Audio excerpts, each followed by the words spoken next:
The vibe of the North Shore has changed dramatically. Yes, it's very user-friendly now.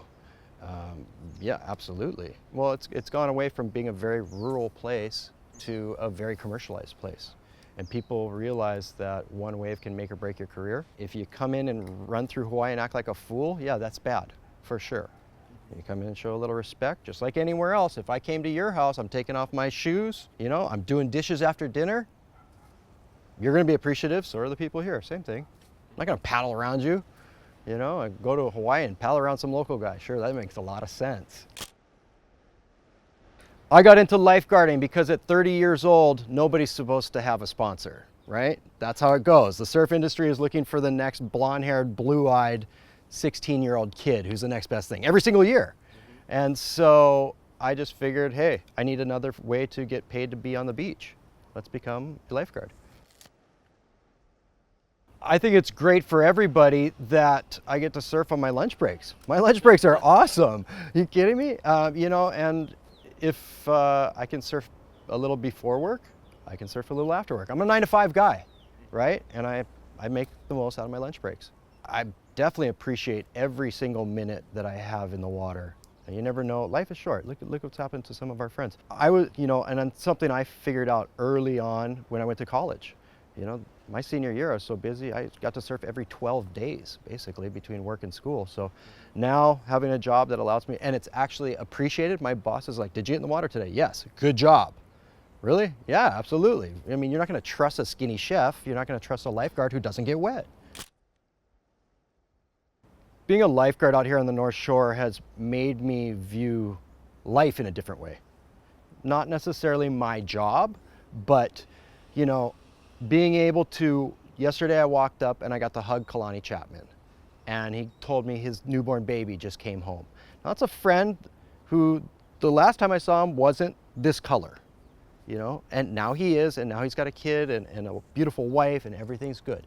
And that's because things went right. You know, they were bad, but they took a good change. That does not always happen, but I'm just lucky I got the best partners in the world, and I got some really strong, good-hearted friends who are out there surfing. It's definitely overlooked. You know, as far as I'm concerned, CPR needs to be like your ABCs. Every single person needs to know this. I'm always rewarded when I see somebody that has gone through the junior lifeguard program. Nathan Florence, right? He used it to help extract Kalani Chapman at Pipeline. Eli Olsen, right? In Namibia, same thing. A guy broke his neck.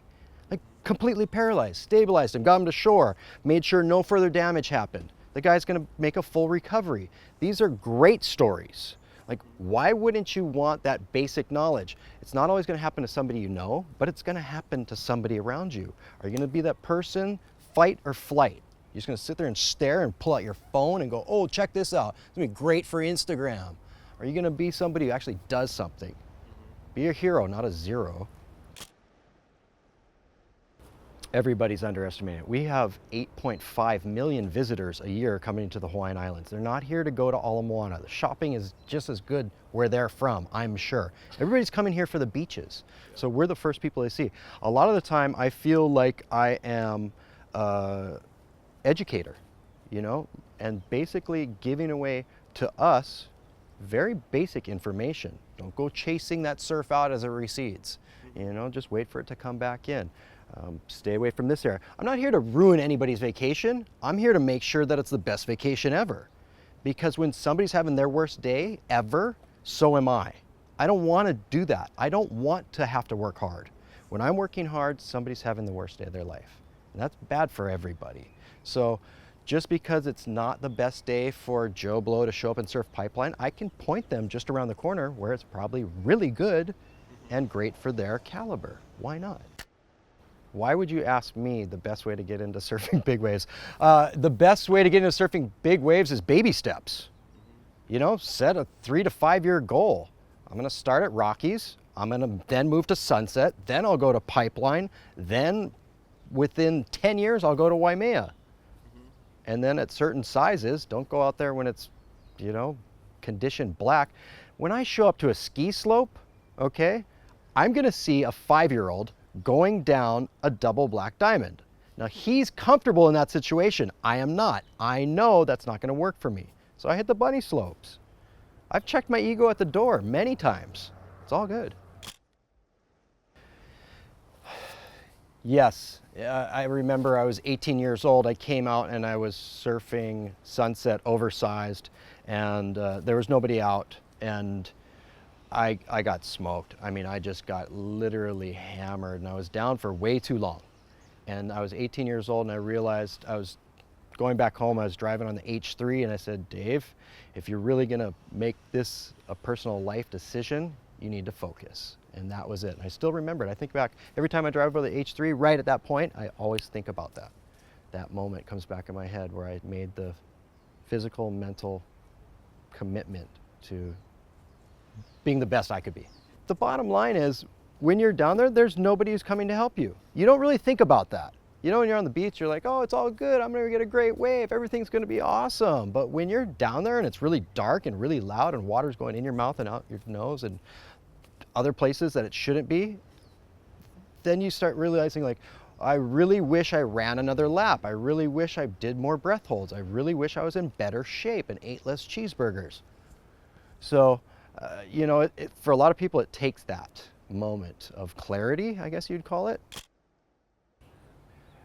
In life in general, I don't take things too seriously because I've had my ass handed to me more than once, whether it's by somebody bigger or it's by Mother Nature. I mean, you learn your lesson. Yeah, come here, come to Hawaii. It's great. Take a deep breath, breathe it in, but don't forget to exhale. You walk around with your chest puffed out, somebody's gonna challenge you.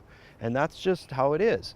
You know, that's the beauty of Hawaii. It's a small community. So if you come here and act like a turkey, guess what? Whoever you did that to, you're gonna bump into him again. And then your goose is cooked.